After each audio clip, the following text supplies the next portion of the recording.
Okay, guys. So Ronaldo's back, Lukaku's back, and the Champions League is back. I have Karan Singh, who is a fantasy legend in a way, and Siddharth Panjabi, who's getting there, getting to the legendary status in fantasy, aren't you, Sidhu? So before we, So move far, so on and good. talk about the Champions League and the exciting part of again Tuesday and Wednesday football. How are you feeling about Liverpool in the Champions League this season? Well, we're glad firstly that we made it to the Champions League, which was one of the biggest tasks of last season. So, having said that, of course, not like this season has gotten any easier with the group that we've been drawn into, being the group of death, of course. So, yeah, so I mean, exciting times, but very uncertain. Karan, how are you feeling about United? It's been a very good transfer window for you guys. Very good is a complete understatement, man. We have Ronaldo back. The GOAT is back in Manchester. We have Varane. So, we finally have proven Champions League winners in the team. And I think that players like that would really count when it matters in the Champions League. I would be very disappointed if we don't see United going very far in this year. Yeah, But absolutely, man. what about you, Rohan? Have you finally given up on Arsenal? It seems like you have, judging by what you're wearing Well, today. to watch the Champions League, I had to give up on Arsenal. There's no doubt because this is probably the fifth year or the fourth year that Arsenal hasn't made it to the Champions League, or even now, it's been the second year we haven't made it to. This is the first year we've not made it to the Europa League. So might as well pick up a team. So I've decided that this year it's going to You've be not jumped Chelsea. too far, Rohan. You've not jumped too far. You're stuck in London. I Yeah, see. I'm stuck in London. I'm stuck in London because I just so last year, I mean, you guys will agree, but nobody spoke about Chelsea as even potential winners of the Champions League. But Thomas Tuchel came in, changed everything at Chelsea, and if they could win the Champions League last year without like a proven goal scorer or like Lukaku having his impact, we've already seen the first four games of the Premier League. I mean, I just feel that this Chelsea team is probably a team which can repeat it again this season. I don't know. What are your thoughts?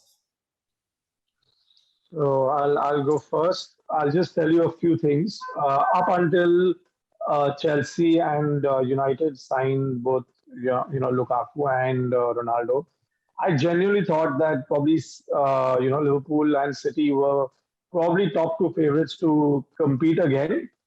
But City not having signed not having signed Kane and Aguero leaving, and now they're only going to be dependable on Jesus and Ferran Torres, who started off as a centre forward.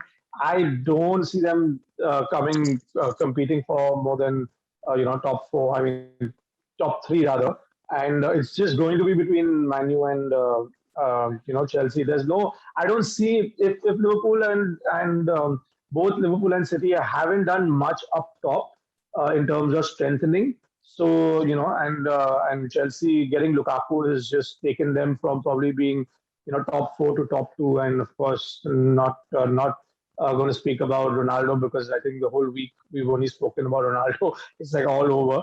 So having said that, I don't see anyone besides United and Chelsea competing for sorry, not competing, but finishing top two. It would not be City or Liverpool in the top two this time. Before we get into the groups, Karan, I want to ask you a very interesting question is that we've seen years of, dominance from the Spanish clubs, from Bayern Munich, not from PSG yet, but PSG are spending the money now. But do you think that in the next few years now, that the Champions League will be dominated by English teams because of obviously the financial situation in Spain and the type of players which have come into England? 100%. I mean, I can't agree more. Like, if you just see the kind of money spent this summer, the English clubs have spent more money than all the other leagues put together. This is one of the reasons that they're saying that they needed the ESL because the English clubs are just pulling away. And you see that the top stars from all the other leagues are slowly gravitating towards England. I think that the only club right now which can compete with the English clubs is probably PSG. I believe it's going to be between the four English clubs and PSG this year, with maybe Bayern also having a say because they obviously continue to have a really strong squad. In terms of Barcelona and Madrid, until they can refresh their squads and get a couple of world-class players, then I just can't see them doing it. You know, like last year itself, Chelsea versus Madrid ended up being a complete mismatch, and that gap is only widening right now. So yeah, I do agree with you. I think for the next 3 or 4 years, because of the money power, because of the superstars playing in England, they're going to be the teams to beat for sure. Okay, perfect, man. Okay, let's touch up on the groups, guys. I'm going to read out the groups now from Group A to Group H, and tell me if you feel that tell me your top two in each group who will qualify to the round of 16. So let's start with Group A. Now, Group A is very interesting. It has Man City, it has PSG, it has Leipzig, and it has Club Brugge. So what do you guys feel? Isn't it very obvious Yeah, that? it's City and PSG all the way. Has to be. I think And PSG will finish, are we and I think ready Man to City write will. off Leipzig altogether because they were coming through in the Champions League, but obviously they've lost a few players like Werner. Yeah, They've lost some players. They've also lost their manager to Bayern. yeah, So I exactly. think honestly, for them, they probably finish third, and they'll probably then hope to make a good run and go far in the Europa this year. I'm the same with Karan on this one. All right, Group B has Atletico Madrid, has Liverpool, has Porto, and has Milan. Now this could be or is probably the group of death, isn't it? It is. It is. It is. So welcome back to AC Milan into the Champions League after I think about 8 years or something. I'm not sure how long. So I'm not too keen on having them back in terms of. I don't think they're that strong. They are good, no doubt, but they're not that strong. Porto, on the other hand, apparently have really done a good job, and they look strong. And of course, Atletico being Atletico, they know how to make it far into the Champions League. But for me, top two in that would be, of course, Liverpool, and I think I'm going to go for the outsider Porto this time because I just feel that they have a pretty decent team that they've put up in the last couple of seasons, and I think they'll go second. And in Spain, there are a lot of financial crisis going on right now, whatever the league and everything. I don't see Atletico doing that well. I know Atletico it just might be signed Griezmann just to give you I yeah, don't know but how so easily you're writing them off, but Karan, I'm not writing them off, but I just feel Porto will Yeah. have they have something up there. That's it. No, I think it'll be Liverpool and Atletico personally. In fact, I think Porto may just crash out altogether, and I see Milan coming in third place. But yeah, I think Atletico just know how to get the results with while as long as Simeone is in charge, and especially with that potent front two now. Don't forget they still have João Felix as well, so it's still a very strong squad over there. yeah, man, can't agree more. I think Atletico Liverpool seems like the deal for Group B. Okay, Group C now, very quickly. Sporting CP, Dortmund, Ajax, and Besiktas. Your top two, Does it go- Sidhu? I think it's going to be Ajax and Dortmund. With Erling Haaland, obviously, huge influence in that Dortmund team. Karan? Yeah, I agree. I mean, I feel like Sporting could pull off a couple of shocks. They have some good youngsters over there as well. But I think Dortmund top, Ajax second, and definitely some good opportunity for Haaland to add to his goal tally. But you think this group will go on till match day 6 in the Champions League? In the I group? think so. Yeah, I think. For second spot, I think yes. For the second spot, yes. Hmm. I think first spot might be sealed in group in day 5, maybe. Okay, Real Madrid, Shakhtar, and Sheriff. Guys, your predictions, top two. I feel like Inter, Madrid, and Shakhtar are just playing each other every single year. It's insane. But I think honestly, I think that Madrid and Inter both look a lot weaker than last year. I think that Shakhtar have a good chance of qualifying this year. I'm going to go with Madrid and Shakhtar from this group. I'm going to stick to the so top Inter two. for you makes it to the Europa League, huh? Yeah, I'm going to stick my neck out and say that. But Sidhu, go for it. I think it's going to be pretty simple in this group. It's going to be Madrid and Inter. Maybe not. They don't make it in on day 5, but I think day 6, and you'll get the top two favorites probably finishing top 2. Cool. Group E, Bayern Munich, Barcelona, Benfica, and Dynamo Kiev. This is also going to be interesting because Barcelona obviously look a little weaker suddenly without Messi, and there's a lot of problems there. But I think they'll just scrape through, even though Benfica are a very strong team. So I think Bayern will definitely swap top spot in that group quite easily. I think they may even embarrass Barcelona again. But I do see Barca getting through too. Yeah, so I think it's going to be Bayern, number one, and between, I don't know, for some weird reason, I was reading somewhere that the Portuguese league has actually stepped up a lot in terms of, not only TV rights, but in terms of quality. And I was talking to a couple of people as well, and they were like, the Portuguese teams are pretty strong and decent this year. So I don't know how far that's true. But we'll have to see. But I think, yeah, it's definitely going to be Bayern first, and between Barcelona and Benfica, right? I don't believe Yeah. that So this I is think- actually a conversation between Barcelona and Benfica to qualify for the round I of just see 16. Barcelona going That's through a what lot it's of come shit. down to Barcelona Yeah. right now. But it's going to take them some time to bounce back from the years of mismanagement which have plagued the club. Yeah. Fair enough. Yeah. Group F, Villarreal, Manchester United, Atlanta, and Young Boys. For me, United and Atlanta. Even though Villarreal are a tough team to beat, I don't see them conceding too many goals. But I really like the way that Atlanta play. They've been regulars now for the last couple of seasons.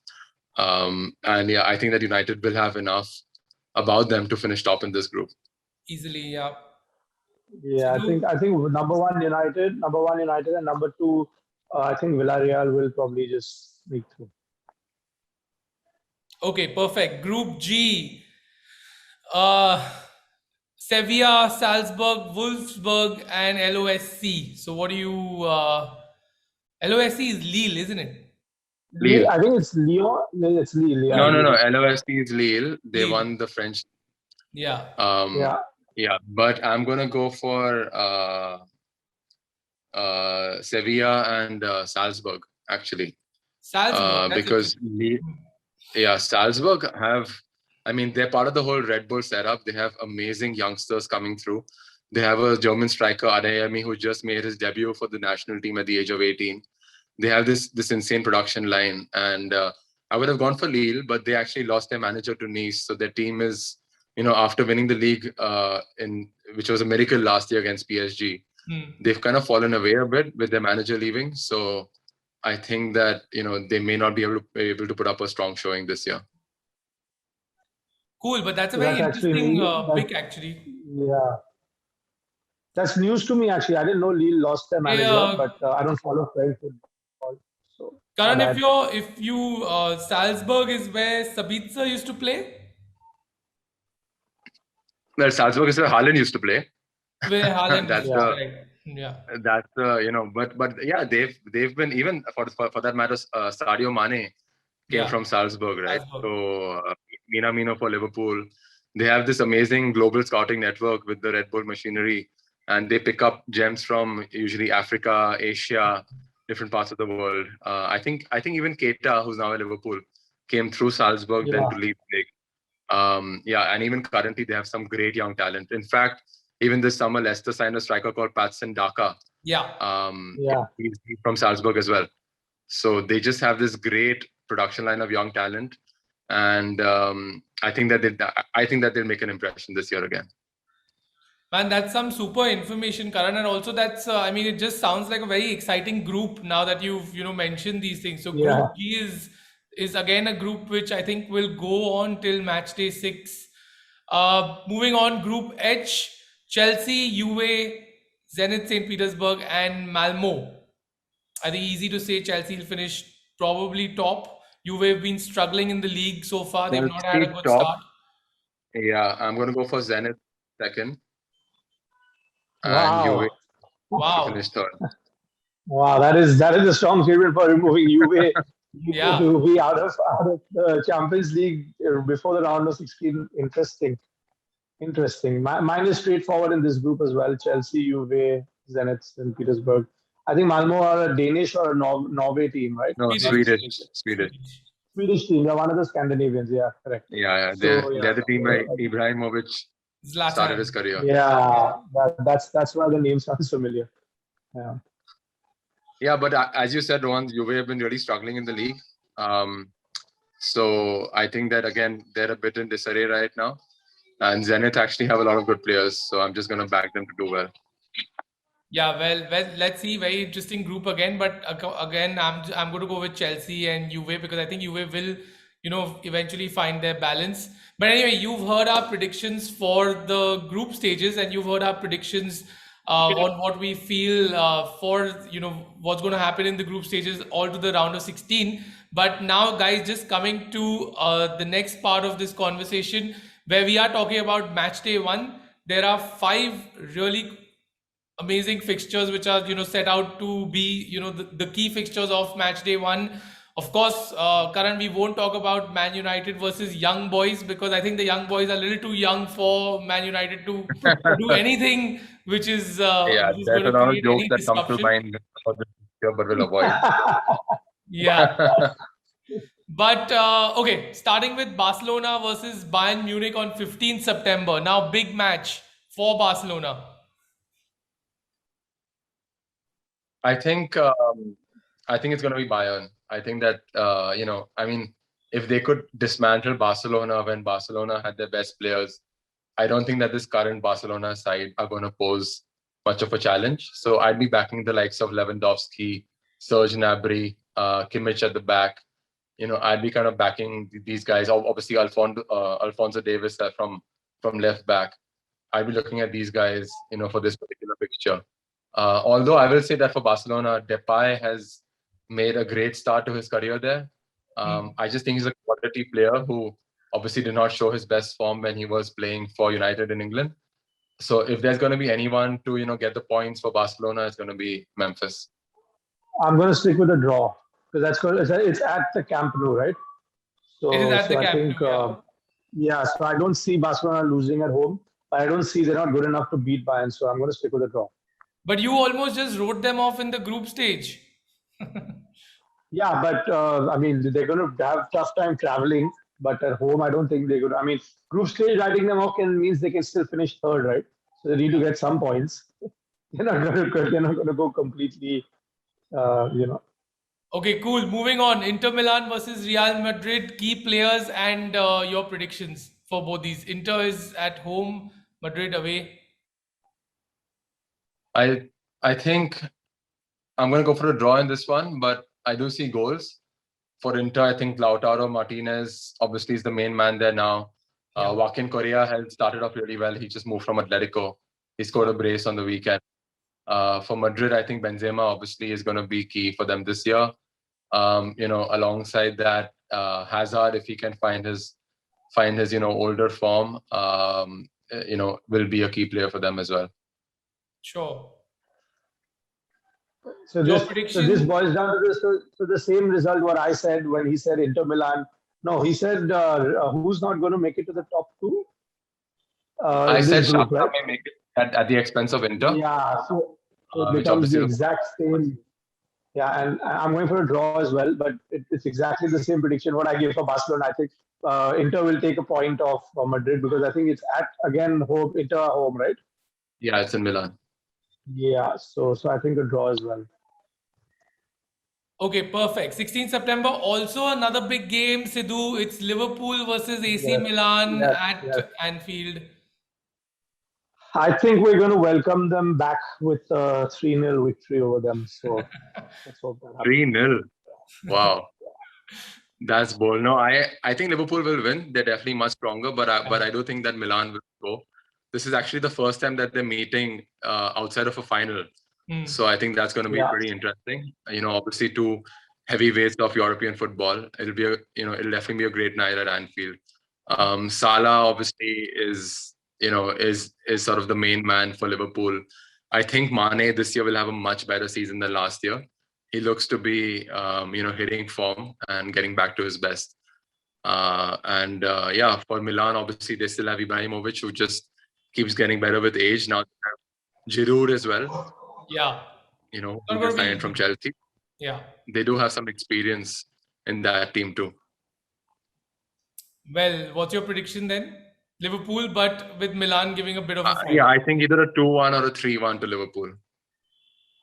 Okay, superb.